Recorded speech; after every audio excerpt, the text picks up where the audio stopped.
Exercise 5.2 पे base है ये एक्सरसाइज, सिर्फ बेसिक है इसमें क्वेश्चन नहीं लूँगा। पेयर ऑफ लाइंस, ये पेयर ऑफ लाइंस मतलब दो लाइंस है, बस सिंपल है, समझ में आ रहा। दो लाइंस ऐसे रहे तो इसको हम क्या बोलते हैं, पेयर ऑफ लाइंस। अब ये दोनों लाइंस एक दूसरे के पैरेलल नहीं है, पैरेलल मतलब एकदम अपोजिट में, दिख रहा है, एकदम अपोजिट एक दूसरे के। और अगर किसी ने बोला ये दोनों के बीच में का एंगल कितना है, तो 0 डिग्री, इसमें का भी 0 डिग्री, ये दोनों के लाइन के बीच में का भी एंगल कितना रहेगा, 0 डिग्री। तो ये दोनों लाइंस, ये जितने भी लाइंस है इसको बोलते हैं हम पैरेलल लाइंस। समझ में आ रहा, पैरेलल लाइंस एकदम पैरेलल एक दूसरे की। जैसे ये बुक के दो लाइंस है, ये भी एकदम पैरेलल है, तो इसको बोलते हैं पैरेलल लाइंस। अब ये पैरेलल लाइंस में हमें क्या समझना है, देखो ये पैरेलल लाइंस है और ये भी पैरेलल लाइंस है। अब इसमें कुछ बीच में एंगल बनते हैं, समझ में आता है, ये पेयर ऑफ पैरेलल लाइंस है। पैरेलल लाइंस कौन से रहते हैं, they do not meet even if extended.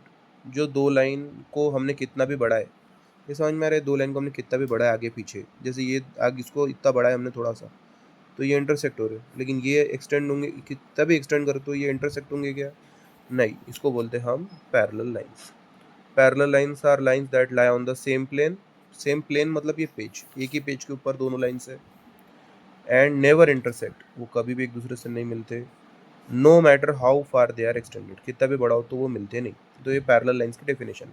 Parallel lines are lines that lie on the same plane, एक ही पेज के ऊपर है। नेवर इंटरसेक्ट, कभी इंटरसेक्ट नहीं होते। No matter how far they are extended, बहुत ईजी है।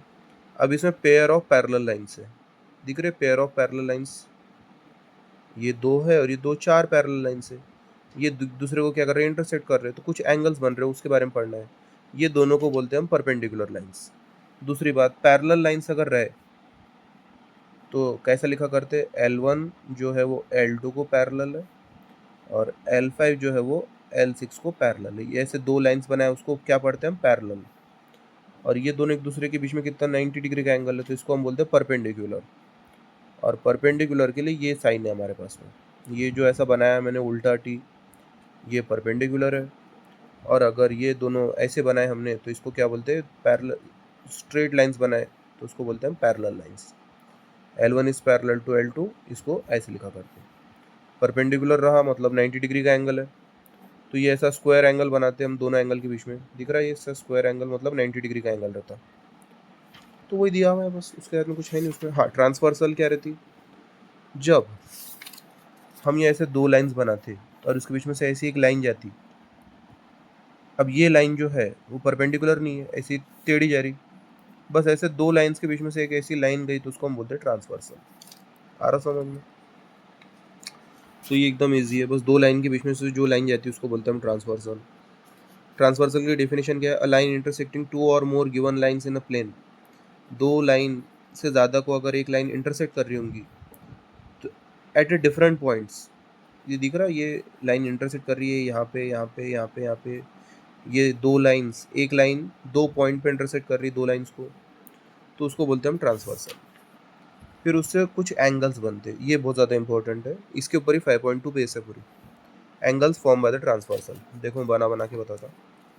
जैसे सबसे पहले मैं ये लूँगा, दो पैरेलल लाइंस, अच्छे से बनाना, मेरे हाथ में भी एक मोबाइल है करके स्केल से बनाना। फिर ये होगी मेरी ट्रांसवर्सल, समझ में आ रहा। सपोज करो ये L1 है, ये L2 है और ये L3 है। सबसे पहले कौन से दिया उसने, इंटीरियर एंगल्स। अब इंटीरियर एंगल्स मतलब कौन से रहते हैं, देखो ये दिख रहा है, ये एंगल है, ये अंदर में जो एंगल्स रहते, सपोज करो मैंने इसको नाम दिया, नंबर दिया 1 2 3 4, तो ये सब अंदर है ना एंगल्स, इसको बोलते हैं इंटीरियर एंगल्स। समझ में आ रहा है, इंटीरियर एंगल्स कौन से, जो बस इनसाइड है, अंदर में, ये दो लाइंस के अंदर में, उसको बोलते हैं हम इंटीरियर एंगल्स। एकदम आसान है, समझ में आ रहा। उसकी डेफिनेशन इंग्लिश में यहाँ पे दी हुई है, वो पढ़ लेना। एक्सटीरियर एंगल्स मतलब, अगर ये दो लाइंस ऐसे मैंने बनाया और ये बाहर के एंगल लिया मैंने, समझो ये 5 6 7 और ये 8 दिख रहे हैं बाहर के, ये मैंने रैंडमली लिया है नंबर, तो ये जो बाहर के नंबर दिख रहे हैं वो कौन से, एक्सटीरियर एंगल। अंदर के जो नंबर दिख रहे हैं वो कौन से, इंटीरियर एंगल। सिमिलरली ये देखो टेक्स्ट बुक में दिया है इसमें, इंटीरियर कौन से, ये अंदर के 3 4 5 6, एक्सटीरियर कौन से, ये बाहर के 1 2 7 और 8 दिख रहे।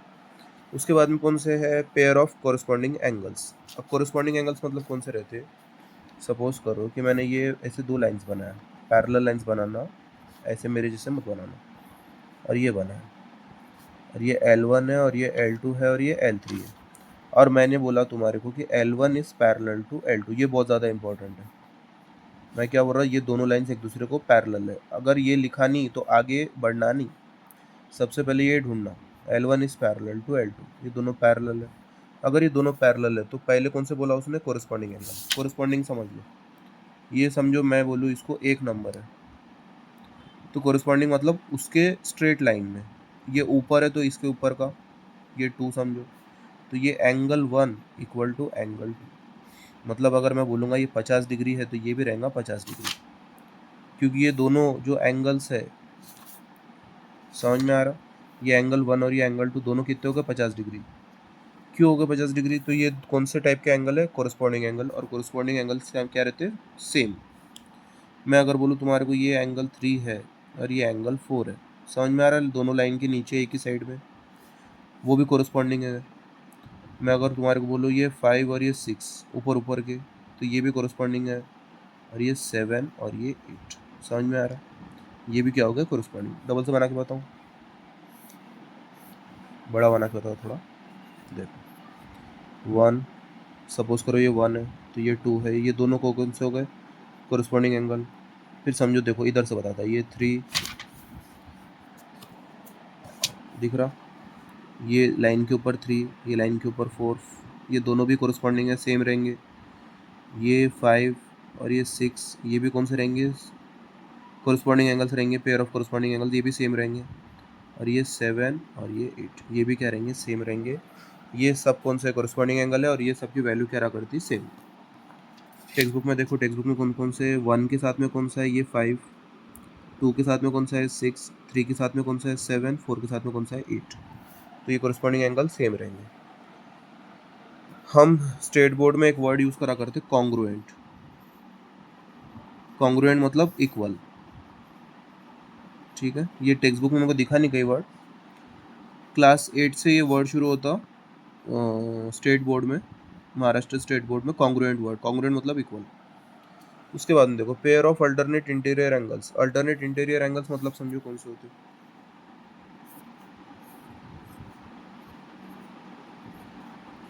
पहली बात तो अल्टरनेट एंगल कौन से होते, देखो ये समझो, मैं पहला एंगल ये बनाया, अल्टरनेट एक्सटीरियर एंगल बता रहा हूँ पहले हम। एक्सटीरियर मतलब ये पहला ही बना है, तो ये बाहर है ना, ये दूसरा। समझ में आया कैसे लिया मैंने, ये लाइन के ऊपर सीधे साइड में, ये लाइन के नीचे उल्टे साइड में, राइट साइड में, लेफ्ट साइड में, तो ये दोनों हो गए सेम। मतलब अगर मैं बोलूँ कि ये 50 डिग्री है तो ये भी 50 डिग्री रहेगा। क्यों, क्योंकि ये कौन से टाइप के एंगल है, एक्सटीरियर अल्टरनेट एंगल। समझ में आ रहा। फिर अगर मैं बोलूँ ये 3 नंबर है तो ये उसके जैसे 4 नंबर रहेगा। समझ में आ रहा है, बाहर बाहर के ले रहा है, ये लाइन के बाहर के ले रहा मैं, एक राइट का, एक लेफ्ट का, एक राइट का, लेफ्ट का, फिर एक राइट का।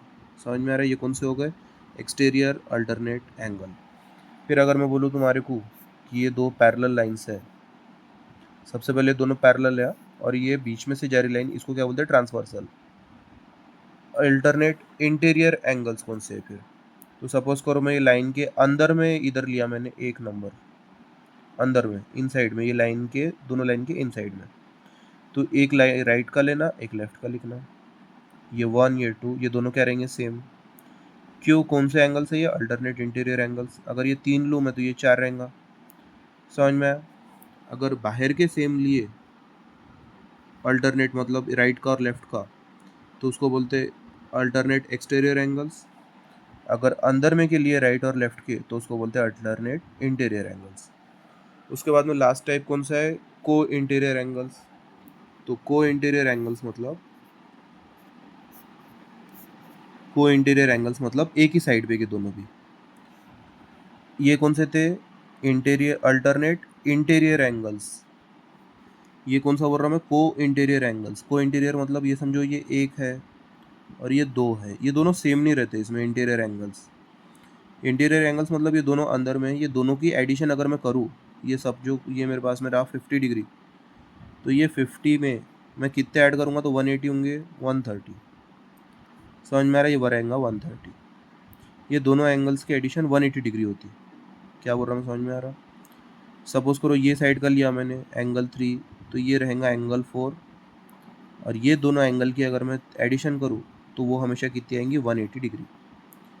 ये बाकी सब corresponding alternate interior, alternate exterior, ये सब जो इक्वल रहते, लेकिन को इंटीरियर एंगल इक्वल नहीं रहते, वो दोनों जो रहते उसकी एडिशन 180 डिग्री आती। समझ में आ गया? इसके ऊपर ये बेस एक्सरसाइज है 5.2। सिर्फ एक क्वेश्चन करके बताता, देखो L1 और L2 पैरेलल है, गिवन दे दिया उसने, find the measure of the angles x and y। ये दिख रहा है x और ये दोनों एंगल्स, ये दोनों पैरेलल लाइन से, ये ट्रांसवर्सल है, और ये दोनों पैरेलल भी है, तो ये कौन से वाला पैटर्न था? कोरिस्पॉन्डिंग है, अल्टरनेट है, क्या इंटीरियर है? ये दोनों लाइन के ऊपर साइड है, तो ये कौन सा पैटर्न है? Corresponding angle.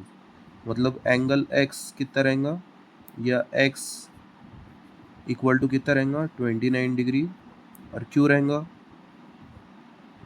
क्योंकि ये दोनों कौन से है, तो यहाँ पे ब्रैकेट में लिखना पेयर ऑफ कोरिस्पॉन्डिंग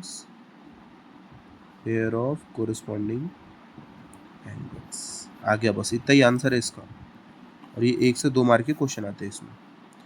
ये देखो ये दोनों कौन से है, ये दोनों है वर्टिकली अपोजिट एंगल, तो angle y equal to 42 degree लिखेंगे, उसके लिए रीजन क्या लिखेंगे ब्रैकेट में, वर्टिकली अपोजिट एंगल। और ये y और ये x, ये दोनों की वैल्यू क्या रहेंगी? ये दोनों कौन से टाइप के एंगल है, अभी पढ़ा है मैंने। ये दोनों कौन से है, इंटीरियर एंगल्स। ये दोनों की एडिशन कितनी रहती, 180 डिग्री। तो x plus y equal to 180 degree, और रीज़न लिखना पेयर ऑफ को इंटीरियर एंगल्स।